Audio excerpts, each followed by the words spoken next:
To an Operation Safe Roads report, a new high-tech system that could cut down your commute and make roads safer for everybody. It's being tested right here in the Valley. ABC 15's John Genovese is live near 16th Street in Glendale, where a year-long pilot program is kicking off. And John, that is definitely a busy intersection. There's a lot going on there with the Sprouts and a lot of businesses and traffic.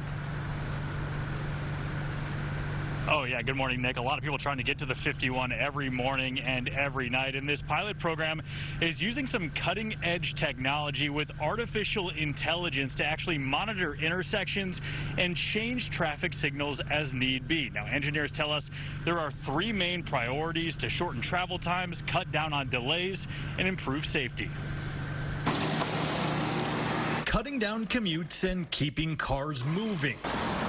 Most drivers would consider that paradise on the pavement, and a pilot program in Phoenix could be key. Since we're able to use multiple sensors and multiple sensor technologies, we really have a total awareness of the intersection. Chris Milster is with NoTraffic, the company behind a new system using cameras, wireless signals, and special computer boxes to read for cars, trucks, bikes, and pedestrians and adjust traffic signals on the fly. We use that data that feeds into our optimization engine.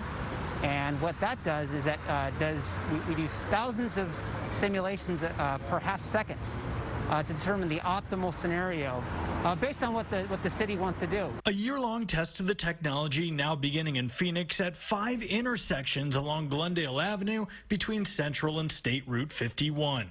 The project funded by the Maricopa Association of Governments Emerging Technology Program. We want to deploy this technology in real-life busy condition. It has been tested elsewhere and proved to be very useful and very promising. In another city, the company says the system was able to reduce traffic delay time by as much as 40%.